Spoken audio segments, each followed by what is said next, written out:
तो फ्रेंड्स आपण मैंने जानते मु पाठ पढ़िया सहित पार्ट टाइम डेलीवरी करुच्ची। तो फ्रेंड्स आज हूँ डे नंबर 10 भाई काली रात गोटे स्टडी माने हिस्ट्री गोटे स्टडी रिसर्च करके भाई बहुत लेट हो गला। फ्रेंड्स से आम शोक उठाटा आज टी बहुत लेट हो गला। तो फ्रेंड्स जल्दी जाए प्रिपेरेसन बाहर पड़े डेलीवरी करने। तो फ्रेंड्स आज दिन टी एत खराब था। तो फ्रेंड्स किसी भी ऑर्डर मिल ना गोटे ऑर्डर आसी जाता 45 टकर। तो फ्रेंड्स से ऑर्डर टी नहीं डेलीवरी करदेली। तो फ्रेंड्स एत समय बसैला। तो फ्रेंड्स पूरा बोरिंग लगे भी तो बाध्य घर को रिटर्न आसापी। तो बहुत जोर भी वर्षा आसी जाता। तो फ्रेंड्स ऑर्डर दौनुला वर्षा भी बहुत जोर आसाला।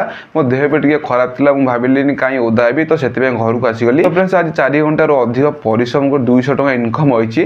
तो आप वीडियो देखिए चाहिए गोटे छोट रिक्वेस्ट करी। तो फ्रेंड्स मोर स्टडी वीडियो किसी आसपार। तो फ्रेंड्स आप जानते गोटाए मोबाइल सब सुट करने पड़ुची। तो से टाइम मिलनी। तो मोबाइल चार्ज भी सरी जाऊँगी। तो एमती किसी प्रोब्लेम हो तो जल्दी प्रोब्लेम सल्व हम। तो आप गोटे छोट रिक्वेस्ट करी जब आप भिडियो भल लगे भिडियो गोटे लाइक करूँ। जब आप चैनल नुआ अच्छा गोटे छोट रिक्वेस्ट आप सब्सक्राइब करें जमार भूलें। देखा नेक्स्ट वीडियो।